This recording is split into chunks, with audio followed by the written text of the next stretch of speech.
Hi friends, welcome to my channel. আমাদের সবাইকে বৈদিক অভিনন্দন, রামনারায়ণ রাম। আমি চলে আসলাম আজকের লাঞ্চ নিয়ে।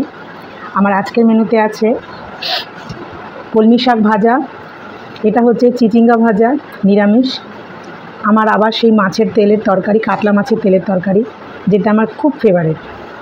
এটা বলতে গেলে আমি রোজই একটু একটু করে রান্না করি খাই। আর সঙ্গে ডিমের ঝোল আর স্যালাড। তো চলো খাওয়া শুরু করি।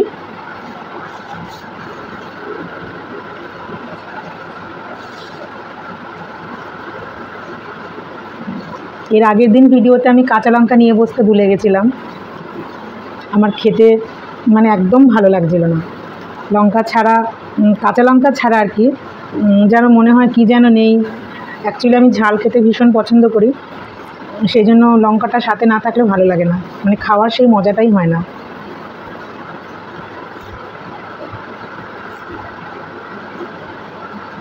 আজকে চিচিঙ্গা ভাজা, শাক ভাজার মধ্যে এই দেখো বন্ধুরা, দেখতে পাচ্ছ কিনা জানি না, এগুলো হচ্ছে কাঁচা লঙ্কার মধ্যে যে লঙ্কাগুলো পেকে গিয়েছিল, আমি সেগুলোকে সব জড়ো করে রোদে ভালো করে শুকিয়ে একদম শুকনো লঙ্কার মতো বানিয়ে নিয়েছি। আর এই কলমি শাক ভাজা আর চিচিঙ্গা ভাজার মধ্যে সেগুলো ফোড়নে দিয়েছি। এমনিতে বাজারে শুকনো লঙ্কা তো আনা হয় না, সেগুলো আমরা খাই না, কিন্তু এই পাকা লঙ্কাকে শুকিয়ে নিয়ে করেছি।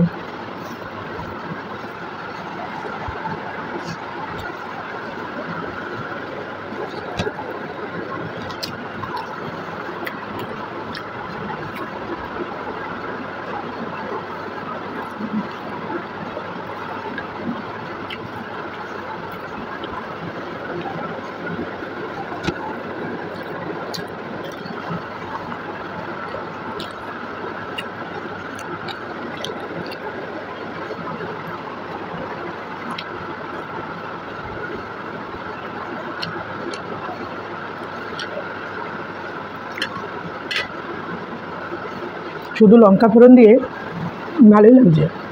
যে কোনো শাক আমাদের ঘরে ভাজা হলে আমি এমনি রান্না করি, রসুন দিয়ে করি না। আগে করতাম রসুন দিয়ে, তারপরে দেখছি বাড়ির লোকের পেটের একটু অসুবিধা হচ্ছে, সেটাও বাদ দিয়ে দিলাম। একদম নিরামিষ যে কোনো শাকই ভাজা করি না কেন, একদম সেলফ ভাজা, আর কিচ্ছু না।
আজকে অনেক বেলা হয়ে গেছে, ও আসলো, তারপরে বসলাম। খেয়ে উঠে আজকে একটা জিনিস বানাবো, কাসন্দ বানাবো। আগে যে কাসন্দ বানিয়েছিলাম সবাইকে দিয়ে টিয়ে আমার জন্য যেটুকু রেখেছিলাম আমাদের জন্যে, সেটা ফুরিয়ে গেছে সপ্তাহখানেক আগে। এবার জিনিসপত্র সবই আনা ছিল, বানানো আর হচ্ছে না, আমি সময় করে উঠতে পারছি না, কারণ আমার ছাদ বাগানের পিছনে অনেক সময় দিতে হয়। তা আজকে সেটা রেডি করে রেখেছি, খেয়ে উঠে বানাবো।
মাছের তেল, এদিকে ডিম, দুটোই আমার প্রিয়।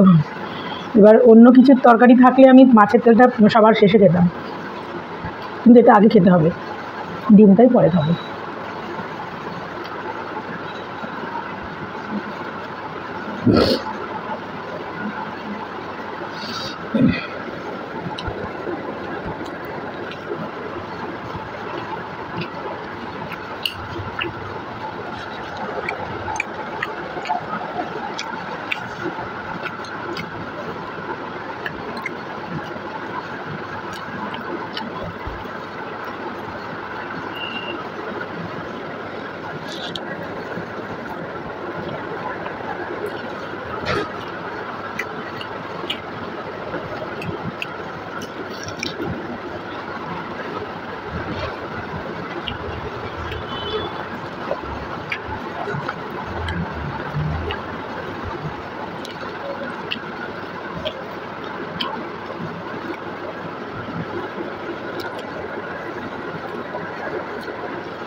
অনেকদিন পর ডিমের ঝোল রান্না করলাম।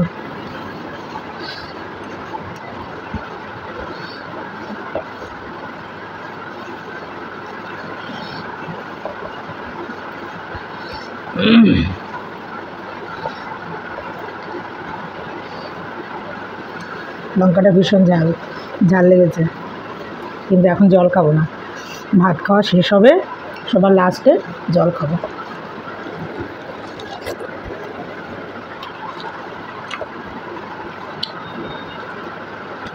লাস্টে শশা খেলে ঝালটা চলেও যাবে।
ডিমের বেস্ট পার্ট।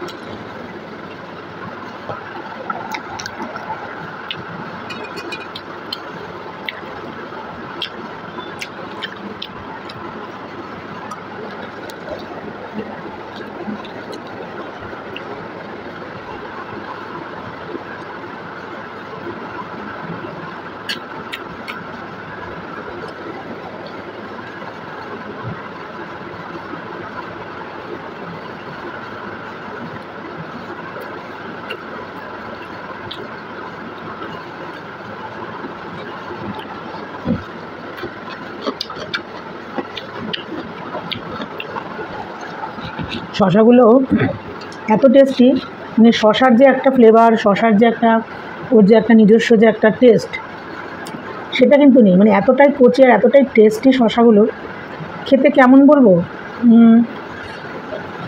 কচি ডাবের ভিতরে যে শ্বাসটা হয় জল খাওয়ার পরে সাদা রঙের, সেই শ্বাসটা খেতে যেরকম, আজকের শশাটা ঠিক ওরকম সুন্দর লাগছে খেতে। মানে গন্ধটাও যেন মনে হচ্ছে শশা নয়, সেই ডাবের শ্বাসটা খাচ্ছে। হেভি, এটাও হেভি।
বলেছিলাম না শশা খেলে ঝাল চলে যাবে, জল তেষ্টাও চলে যাবে। এখন আমার জল না খেলেও চলবে। তো চলো বন্ধুরা, আমার খাবার শেষ হলো। আমার আজকের ভিডিও তোমাদের সবার কেমন লাগলো অবশ্যই কিন্তু আমাকে কমেন্ট করে জানাবে। আর আমার চ্যানেলটা সাবস্ক্রাইব করবে, লাইক শেয়ার করবে, ঠিক আছে? আমার পাশে থাকার কিন্তু অনুরোধ রইল তোমাদের সবার কাছে। তো চলো একটু জল খেয়েই নি, বলো কেমন লাগছে। আবার দেখা হবে, টাটা।